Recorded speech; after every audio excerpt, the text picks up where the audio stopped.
I'm going to show you a picture. First of all, we've got the amateur astronomer picked up this picture of this image and has pretty much established that there's an object there just yesterday, or actually it's a couple days ago. And check this out now. Watch this.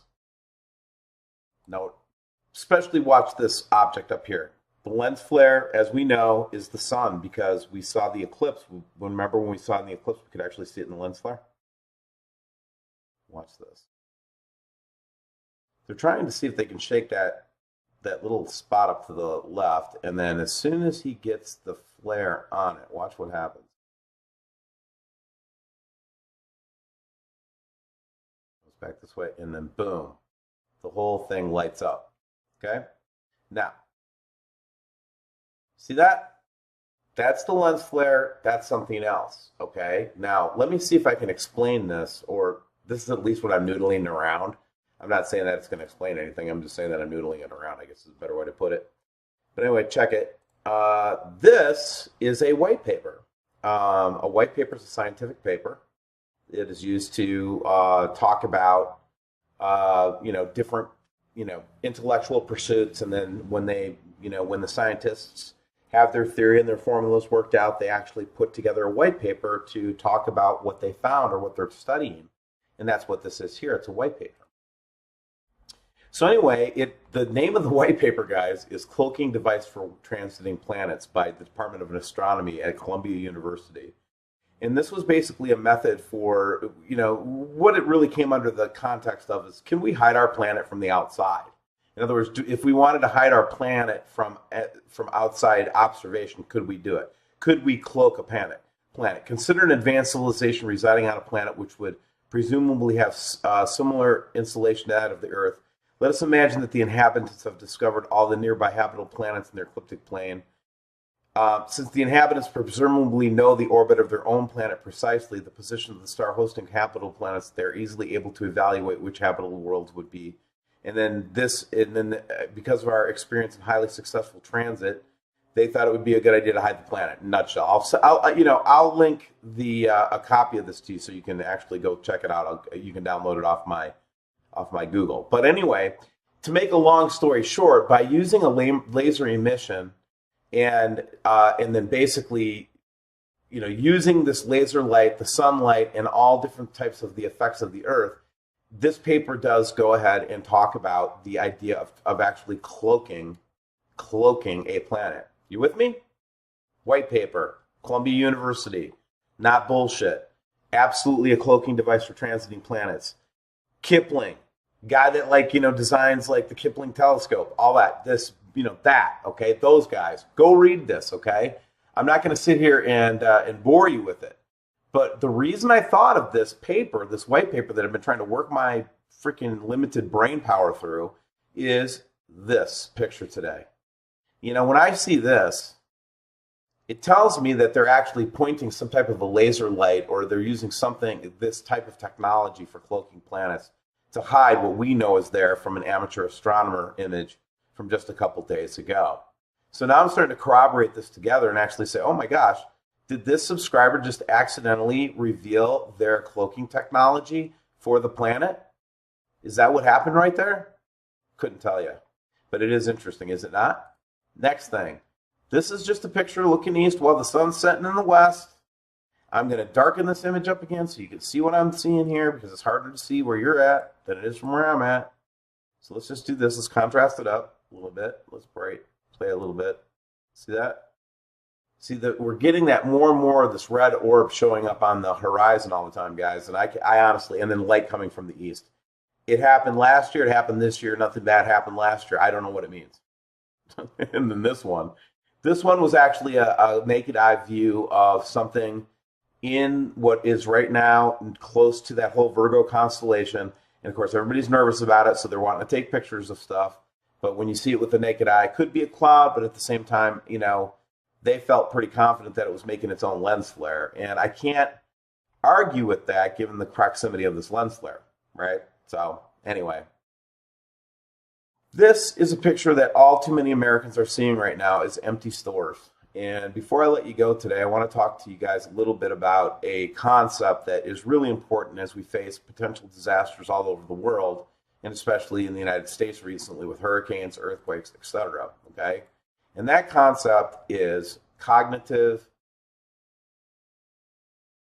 normalcy bias. Okay? Normalcy bias is a belief that people enter when facing a disaster. It causes them to underestimate both the possibility of a disaster, which we see a lot of, and its possible effects.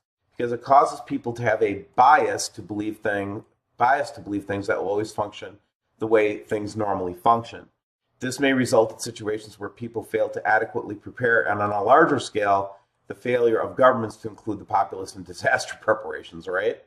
The assumption that is made in the case of normalcy bias is since one has never personally experienced a disaster, no one ever will, which is ridiculous. It can result in the inability of people to cope with a disaster when it occurs.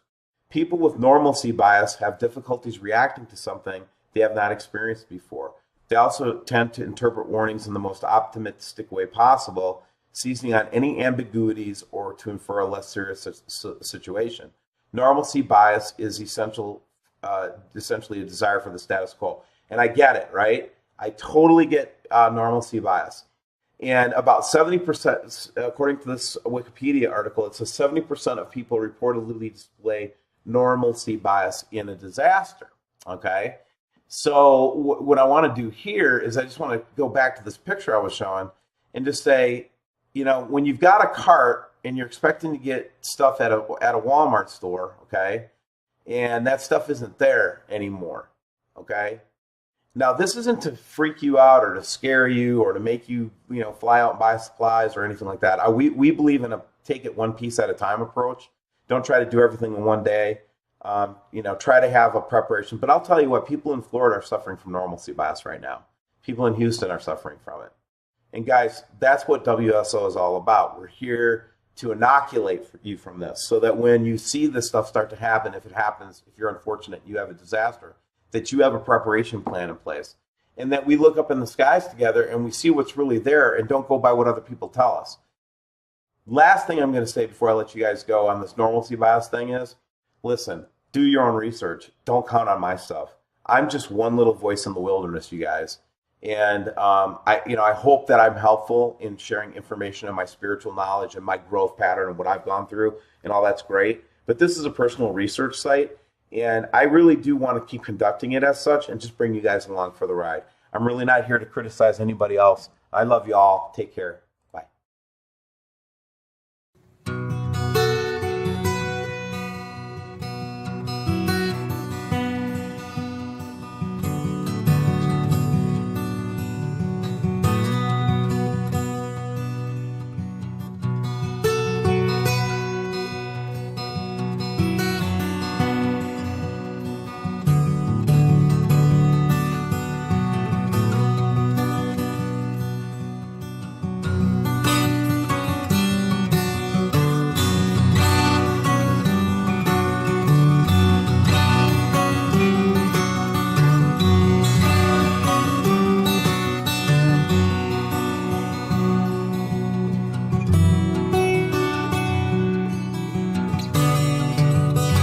Everybody, it's Monday, May 8th, 2017. This is Steve Olds from WSO GNN coming at you.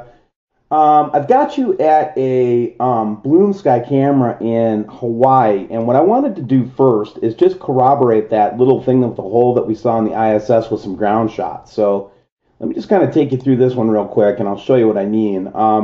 So basically, you've got your sunrise coming up over the sky, and then you see this little dot, and you'll see this all over the place, right? And it's not a lens flare. This is a lens flare. This is staying with the sun. So what we want to do is we want to kind of zoom in on that and see what that might be, right? And what's amazing to me about this is that it is that orb with a hole in it, guys. Check it out, man. I'll get in as close as I can here, but check it out. Look at that. See the hole? So that seems to be that same orb with a hole in the Bloom Sky picture there from Hawaii, which I think was interesting. Now let's go on to the next Bloom Sky here real quick, and I'll show you some other stuff that's going on here. This one is interesting. This is just from yesterday, in Maryland. And in this one, you're going to see the planet, a planet, an orange planet. And I'm going to show it to you on another place where we found it. And this one is clearly showing something up in the sky here, right? So this one is from yesterday in Maryland.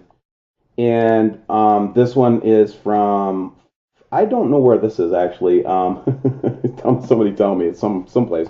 But anyway, this is just another picture of one of the Bloom sky cams, basically catching that little orb in the background again.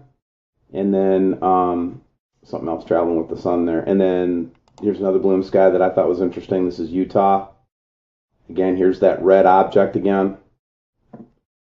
Right? And then here's another one. Now, what's interesting to me is that we got a picture yesterday of somebody who in the southeast sky at noon in North Carolina actually photographed a planet or something. No, it's not the moon. I checked that. It can't be the moon. Okay? Simply cannot be the moon. And then we're going to take a look. And then finally, this Bloom sky, you can see the real detail of a refraction of that orb up there. Look at this. Guys, look at this. What the heck is that? Right?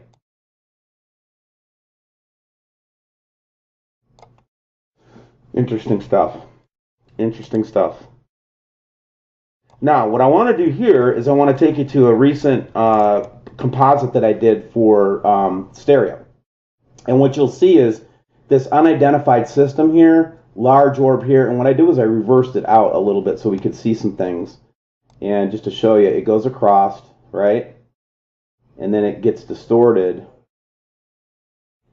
And that is just not explained. Nobody's been able to share what that is. This is a more recent photograph of it, and then we've got this large stuff down here. So I really do think that this is a potentially interesting thing here, and nobody is able to identify it. I can't see it on any star charts. I just have to assume that it's a planet in the Nibiru system. That's all I can say, guys.